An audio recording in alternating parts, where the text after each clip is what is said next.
Good morning, friends. My name is Avinash Ghurupade, and today we are going to learn very interesting poem. Before learning this poem, I want to show you something. See, you can see this picture. Are you able to see this? Yes. This is Sushant Singh Rajput. The entire world, cross country people are talking about him. This is a Bollywood actor, recently died, committed suicide. So my question is that a person who has secured everything in his life, who has a good look, who has a fame, money and everything, still he committed suicide.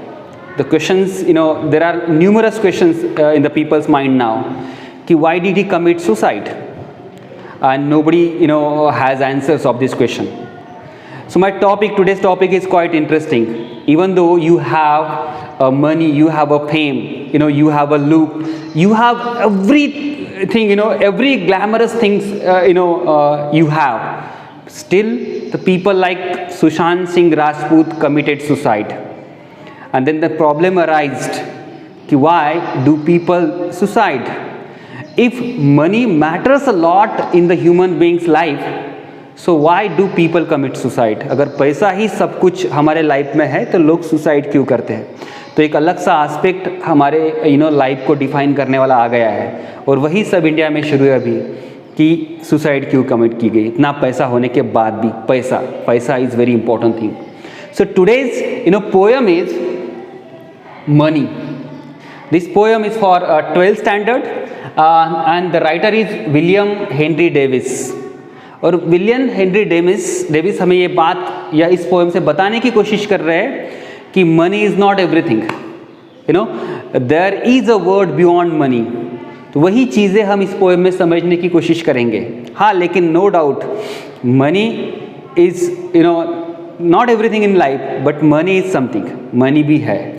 और ये sentence भी उसी लोगों के मुंह से अच्छा लगता है कि पैसा ही सब कुछ होता नहीं, जिनके पास बहुत सारा पैसा होता है. आपको पता है, गरीब ने कहा तो शायद उसका इतना सिग्निफिकेंस है, इतना इंपॉर्टेंट सेंटेंस का नहीं रहेगा.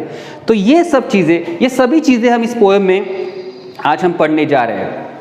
आई have written here 2 stanzas and I will explain you the thematical aspect of this poem as well as technical aspect. दोनों चीज़ें इस पोएम को मैं आपको बताने जा रहा हूँ आने वाले समय में. So, I am not going to give you a brief view about William Henry Davis. I am going to simply, try to explain you the meaning of this poem. मैं line by line इसका meaning आपको समझाने की कोशिश करता हूँ, आपको वो समझना है. So, see the first line. When I had money, तो जब मेरे पास पैसा था, जब मेरे पास पैसा था, तो पोएट एक्सप्रेस नैरेट कर रहा है उसका उसके एक्सपीरियंसेस यहाँ कि जब मेरे पास पैसा था. When I had money. आपको एक चीज़ और बताना चाहता हूँ कि money, this word is repeated here. This word is repeated twice in order to create poetic effect. And when a word और अ सेंटेंस और a phrase repeated in a line, it's called repetition. So this is repetition. आपको दिख रहा है, this is repetition. तो आप इसका explanation भी लिख सकते हैं कि the word money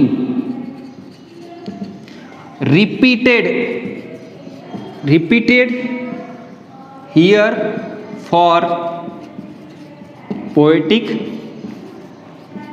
effect. The word money यहां मैंने इज मिस कर दिया है. Is repeated for poetic effect, ये उसका एक्सप्लेनेशन रहेगा अगर आपको पूछा तो.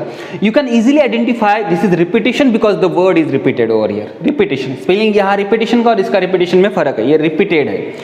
सो इसका then second line, I knew no joy till I went poor.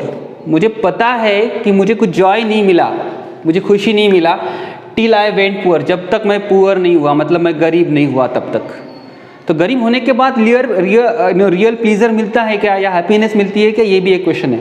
तो अभी बताने की कोशिश कर रहे हैं, वो 2 लाइन्स हो चुके हैं. When I had money I knew no joy till I went poor. आगे जाके वो बोलते हैं कि for many a false man as a friend. तो मेरे बहुत सारे दोस्त थे, फॉल्स मैन कैसे? ट्रू फ्रेंड नहीं, अनट्रू फ्रेंड। बहुत सारे फ्रेंड्स थे, false man as a friend, वहाँ मेरे दोस्त थे। Came knocking all day at my doors, and they used to come at my door and knocking my door. Why? Because they were not loving me so much. See, because I had a money at that time, and once you had a money, the people are gathered around you. It's a power of a money. But don't consider that they are a good friend of yours, कि वो आपके अच्छे friend है। तो यही बोल रहे कि for many a false man as a friend, मेरे बहुत सारे दोस्त थे लेकिन वो ट्रू फ्रेंड नहीं थे, फॉल्स मैन थे। Came knocking all day at my door, and they used to come and knock my door throughout the day. So ये ऊपर का पैराग्राफ हमें बता रहा है कि when I had a rich person, so at that time there are numerous friends knocking at my door, asking me about anything, like they were accompanied me, they used to be with me just because I was reached. तो ये 4 line में बताने की कोशिश की गई। यहाँ जो फिगर ऑफ स्पीच यूज की गई है वो onomatopoeia. Onomatopoeia most of people called is onomatopoeia, onomatopoeia. और वो जो है नॉकिंग, नॉकिंग का मतलब क्या होता है दोस्तों? Knocking means this is knocking, it's a sound, and whenever sound refers in a sentence it's a onomatopoeia. Like cat cries mew mew, या dog barks. So these sounds we consider as a onomatopoeia, and this is also a poetic device. Okay, so I have explained you here 2 devices used are employed by the writer, the poet.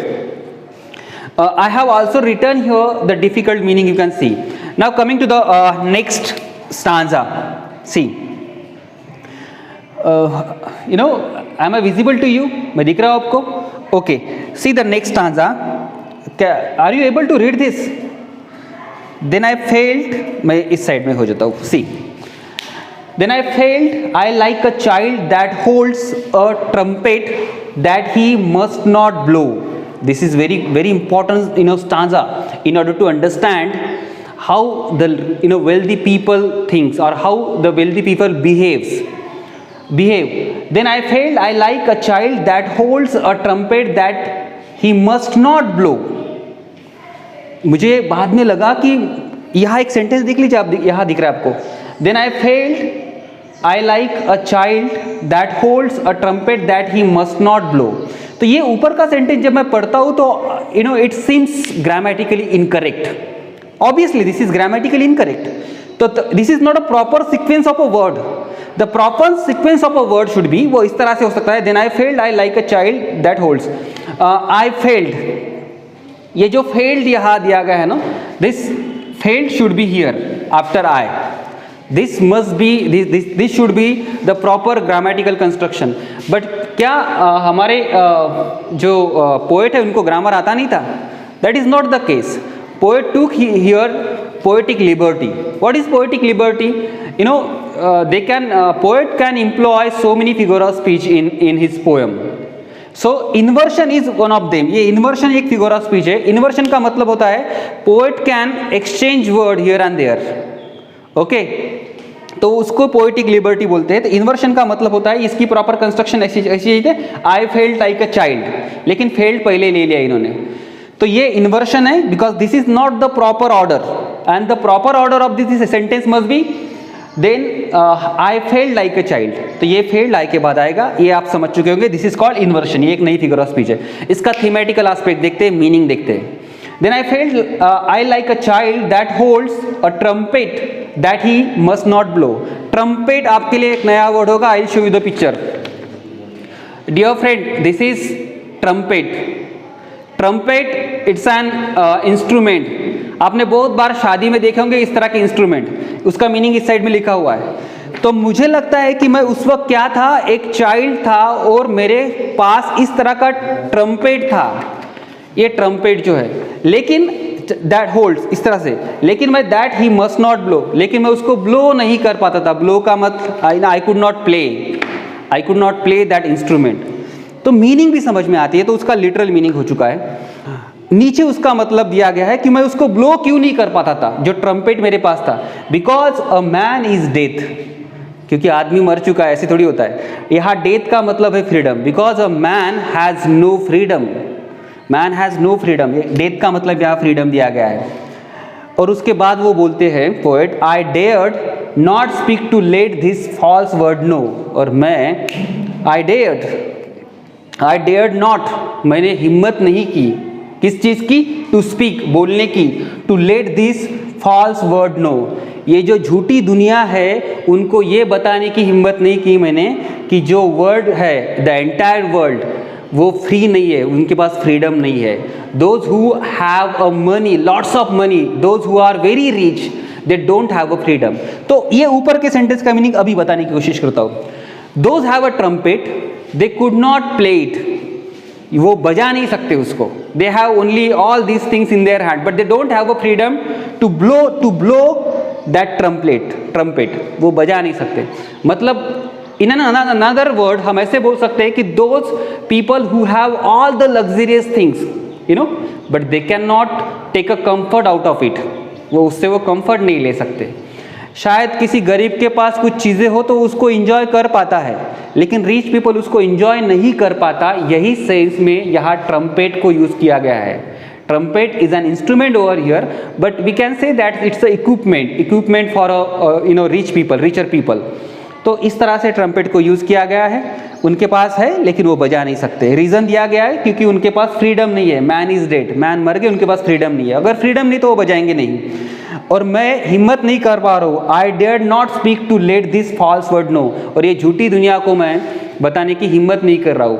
Y people called them false word, पूरे विश्व को false word क्यों बोल रहे हैं?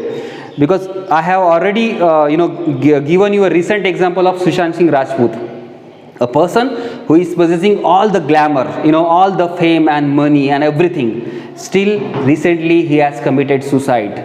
So my point is that the people is having everything in their life, they are also committing suicide, they are also seize their life by doing such an act. So my question is that, is money everything in our life? The question is very big and quite interesting also. You need to ponder over that, and if you get the answer, you can comment in my comment box. Okay, so I have explained you the two stanzas of this poem by giving the explanation of technical aspect like this, poetic devices, and also thematical aspect of this poem. One more questions, sir, please tell us something about rhyming scheme. So let's see कि इसकी rhyming schemes क्या होती है, वो देखने की कोशिश करते हैं। ये मनी जो है राइमिंग स्कीम मैं बता रहा हूँ अभी। सी राइमिंग स्कीम, राइमिंग स्कीम्स। तो ये मनी जो है लास्ट में मनी नहीं है, लास्ट में ओ है, ओ। तो ओ है तो हम इसको, इस ओ प्रोनाउंसिएशन को हम ए नाम दे देते हैं। उसके बाद सेकंड लाइन में पुअर, आर है, तो इसको बी दे देते हैं क्योंकि वो ए जैसा प्रोनाउंस नहीं कर रहा है, ओ जैसा पुअर प्रोनाउंस नहीं कर रहा है, इसलिए वो बी है। फिर मैं उसको थर्ड लाइन रीड करता हूँ, फ्रेंड, डी। सो ओ आर, ये भी एक अलग तरह का प्रोनाउंसिएशन है, ये इससे मैच नहीं हो रहा है ओ से और आर से, तो मैं इसको सी दे देता हूँ। और लास्ट वाला है डोअर, तो डोअर मैच कर रहा है बेटा पुअर से, तो पुअर को हमने क्या दिया था, I think second number B, तो मैं इसको दे देता हूँ बी।